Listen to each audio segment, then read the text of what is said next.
اے پیغمبر صلی اللہ علیہ وآلہ وسلم، جو عورت تم سے اپنے شوہر کے بارے میں بحث و جدال کرتی اور اللہ سے شکایت رنج و ملال کرتی تھی، اللہ نے اس کی التجا سن لی اور اللہ تم دونوں کی گفتگو سن رہا تھا۔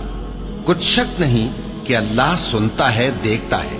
جو لوگ تم میں سے اپنی عورتوں کو ماں کہہ دیتے ہیں وہ ان کی مائیں نہیں ہو جاتی، ان کی مائیں تو وہی ہیں جن کے بطن سے وہ پیدا ہوئے۔ بے شک وہ نامعقول اور جھوٹی بات کہتی ہیں، اور اللہ بڑا معاف کرنے والا ہے، بخشنے والا ہے۔ اور جو لوگ اپنی بیویوں کو ماں کہہ بیٹھیں پھر اپنے قول سے رجوع کر لیں تو ان کو قربت سے پہلے ایک غلام آزاد کرنا ضرور ہے۔ مومنو، اس حکم سے تم کو نصیحت کی جاتی ہے اور جو کچھ تم کرتے ہو اللہ اس سے خبردار ہے۔ اب جس کو غلام نہ ملے وہ قربت سے پہلے لگاتار 2 مہینے کے روزے رکھے، پھر جس کو اس کا بھی مقدور نہ ہو اسے 60 محتاجوں کو کھانا کھلانا چاہیے۔ یہ حکم اس لیے ہے کہ تم اللہ اور اس کے رسول کے فرما بردار ہو جاؤ، اور یہ اللہ کی حدیں ہیں، اور نہ ماننے والوں کے لیے درد دینے والا عذاب ہے۔ صحابی ہیں اوس بن صامت، انہوں نے اپنی بیوی کو طلاق دے دی۔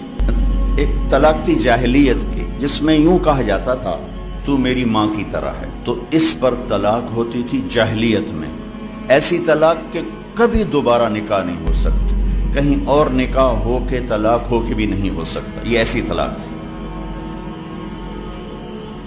وہ آئیں دوڑی دوڑی اللہ کے نبی کے پاس، رسول اللہ، حضرت عائشہ کنگھی کر رہی تھی، یا رسول اللہ میرے خامن نے مجھے کہہ دیا تو میری ماں کی طرح ہے، اب کیا ہوگا؟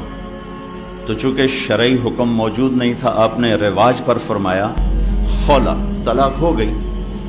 کہ یا رسول اللہ آپ نظر ثانی فرمائیں، انہو ابو ولدی وحب الناس الی، وہ میرے بچوں کا باپ، ہماری آپس میں بہت محبت ہے، اس نے غصے میں کہہ دیا ہے۔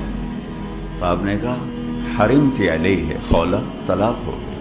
ان کا یا رسول اللہ اکل مالی وافنا شبابی ونثرت له بطنی وتفرق اہلی، یا رسول اللہ میرا بڑھاپا آ چکا ہے، میرے ماں باپ مر چکے ہیں، میرے چھوٹے چھوٹے بچے ہیں، میری جوانی ختم ہو چکی ہے، مال میرے پاس کوئی نہیں، اگر یہ طلاق ہوتی تو میں کہاں بیٹھوں، مجھے کون سہارا دے گا؟ تو آپ چپ ہو، چونکہ وہ منوانا چاہتی، ابھی وہی کوئی آئی نہیں، آپ نے قانون ماحول رواج کے مطابق فیصلہ دے دیا ہے، تو آپ خاموش ہو گئے۔ حضرت عائشہ کنگھی فرمائیں، اللہ اکبر۔ جب اس نے دیکھا کہ آپ چپ ہو گئے تو کہنے لگی اچھا آپ نہیں سنتے، میں آپ کے رب کو سناتی۔ اللہ کے نبی کہہ رہے ہیں طلاق ہو گئی، وہ کہہ رہی اچھا میں آپ کے رب سے بات کرتی۔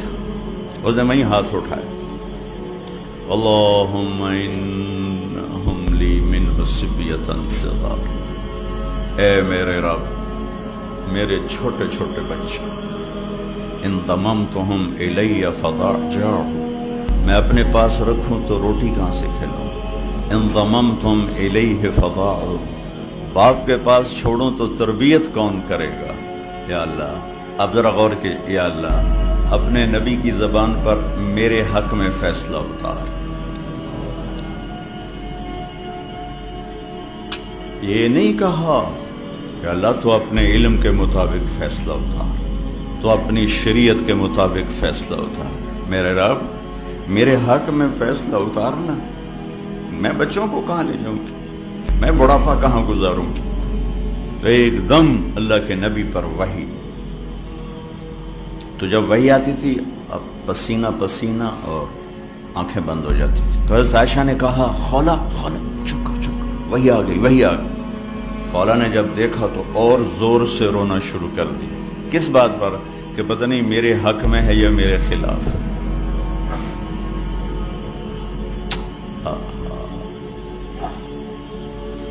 جب وحی ختم ہوئی تو آپ نے پسینہ پہنچا اور مسکراتے ہوئے فرمایا خولا تجھے مبارک ہو، اللہ نے تیرے حق میں فیصلہ دے دیا۔ اور یہ ایک فیصلہ قرآن میں لکھا گیا ہے، اس کو قرآن کا حصہ بنایا گیا، اسے حدیث کا حصہ نہیں بنایا، اور اسے 28واں پارہ اس سے شروع کروایا گیا۔ 28واں پارہ سورہ مجادلہ، نام ہی مجادلہ رکھا، مجادلہ، جھگڑا کرنے والی عورت، جھگڑا کرنے والی، اللہ کے نبی سے جھگڑا نامی مجادلہ ہے۔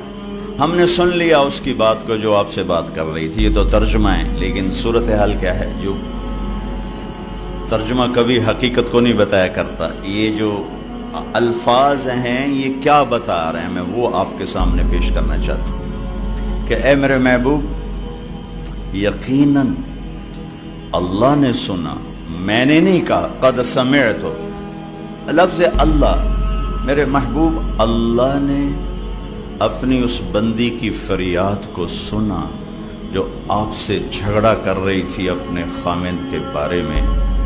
آپ انکار کر رہے تھے، وہ اقرار کروا رہی تھی، اور اس عدالت میں میں بھی موجود تھا، اور میں نے یہ فیصلہ اپنی بندی کے حق میں کر دیا اور اس طلاق کو ختم کر دیا اور اس کا جرمانہ رکھ دیا کہ غلام آزاد کرے اور بیوی حلال ہو گئی، یا مسکینوں کو کھانا کھلائے یا روزے رکھے بیوی حلال ہو گئی۔